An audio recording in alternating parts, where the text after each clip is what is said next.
নেতৃত্ব তো ভাই আমরা দিয়েছি, স্বৈরাচারের বিরুদ্ধে 15.5 বছর আমরা আন্দোলন করেছি, আমরা জীবন দিয়েছি, আমরা মামলা গোলাই নিয়ে জেলে ঢুকেছি, ঘর বাড়ি ছেড়ে এখানে সেখানে আমরা পালিয়ে বেরিয়েছি।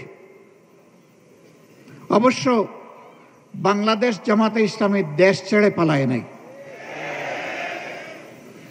দেশের ভিতরেই আমরা মুহাজির ছিলাম, দেশের মাটিকে কামড়ে ধরেছিলাম, বুকে জড়িয়ে এখানেই ছিলাম, জেল বরণ করেছি, জীবন দিয়েছি, কিন্তু দেশ ছেড়ে আমরা পালাইনি।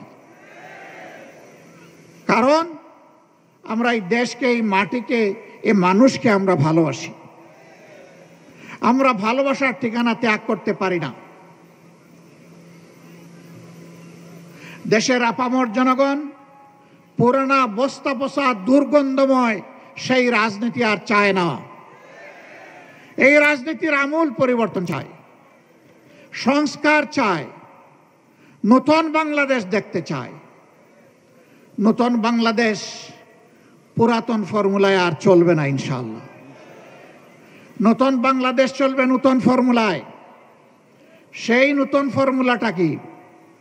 সেই ফর্মুলা হচ্ছে আগামীতে জনগণ আর কোনো দলের পক্ষপাত দুষ্ট কোনো সরকার দেখতে চায় না।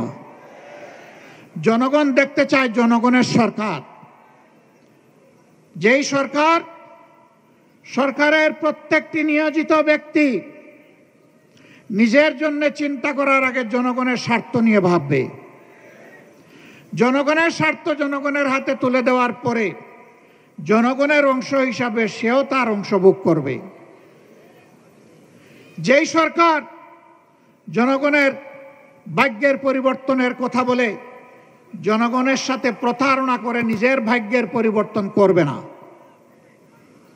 যেই সরকার দুর্নীতিতে জড়াবে না, যেই সরকারের মদত পুষ্ট হয়ে কেউ চাঁদাবাজি করার দুঃসাহস দেখাবে না, যেই সরকারের সময় সমাজের সর্বক্ষেত্রে ন্যায় বিচার প্রতিষ্ঠিত হবে,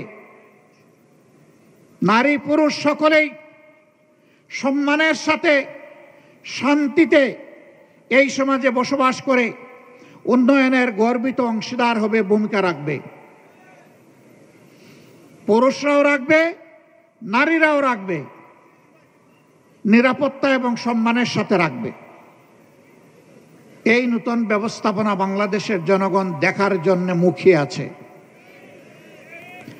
আগামী ফেব্রুয়ারিতে রোজার পূর্বে যে নির্বাচন ইনশাআল্লাহ অনুষ্ঠিত হবে, সেই নির্বাচনে জনগণ যাদের কর্মসূচি সমর্থন করে, যাদের বক্তব্যে আস্থা রেখে তাদেরকে বাছাই করে নেবে, আমরা তাদেরকে অভিনন্দন জানানোর জন্য এখন থেকে প্রস্তুতি নিচ্ছি।